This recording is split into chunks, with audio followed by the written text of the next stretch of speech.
Voter তালিকায় এখনও deleted লেখা বহু মানুষের রূপনারায়ণপুরের তৃণমূল প্রার্থী বিধান উপাধ্যায়ের কাছে তুলে ধরলেন এসআইআর সংক্রান্ত অভিযোগ।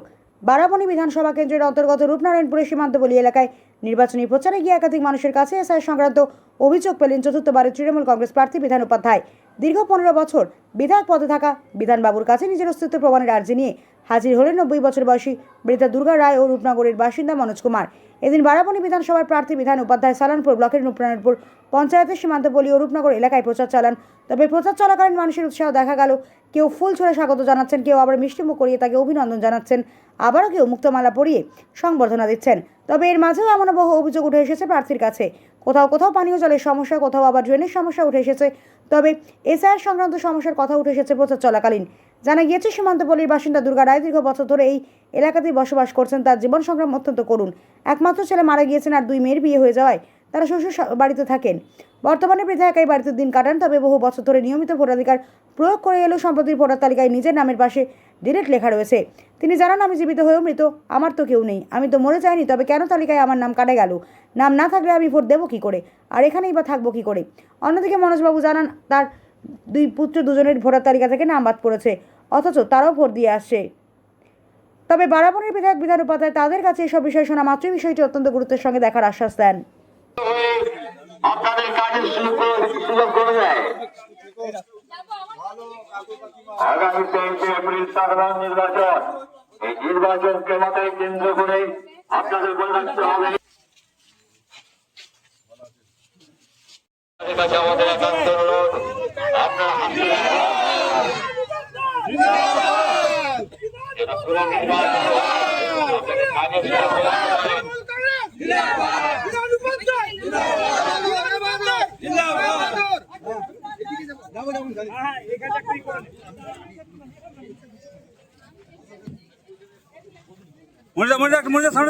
সামনে চলো। জয় বাংলা!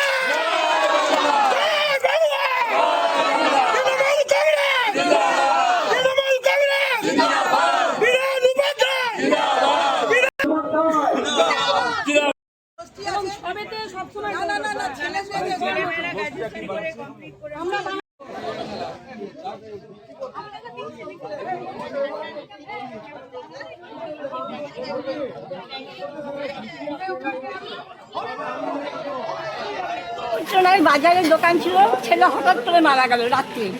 আজ বলে লেখা নেই, আমার মনে নাই, 7-8 বছরটা হবে।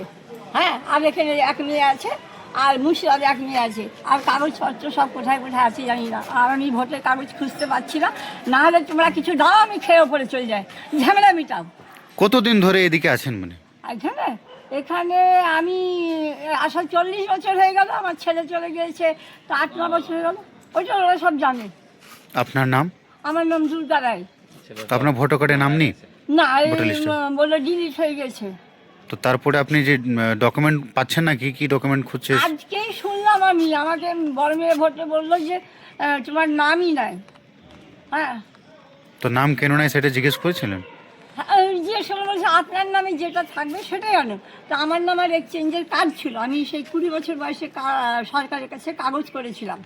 সেই কাগজটা নিয়ে বিডিও অফিসে সেই ভোট হলো না, সেই খোঁজাখুঁজি গিয়েছিলাম, তো ওইটাই নিল। আর বললো বাড়ির কাগজপত্র দলিল কিচ্ছু নিব না, আমার ছেলের নামে সব আমার ছেলের নামে, আমার নামে কিছু নাই। আর ছেলে তো জানি না যে মরে যাবো। ছেলে 30 বছর ছেলে মরে গেল হঠাৎ করে। আপনি একা থাকেন? হ্যাঁ, একা থাকি। আর আমার এক মেয়ে থাকে রূপনগরে, আর এক মেয়ে থাকে মুর্শিদাবাদে।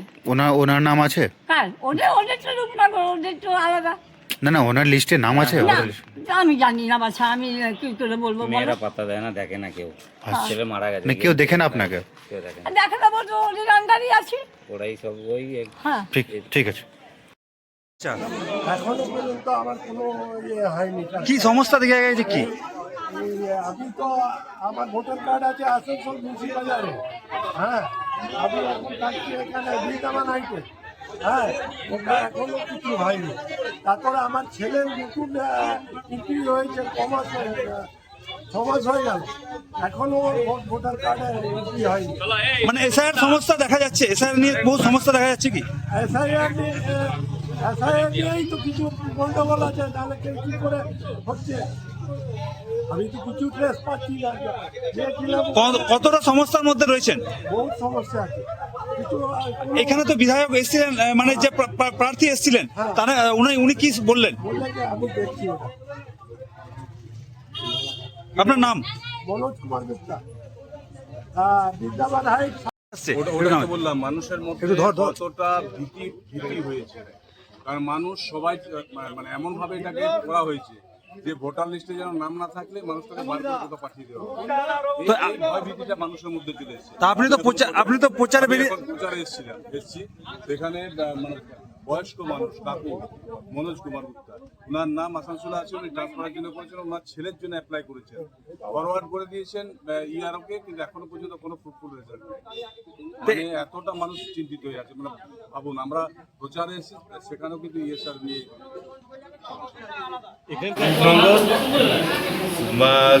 সীমান্তপল্লী এই অঞ্চলটাতে আমরা এসেছি, প্রচার করছি।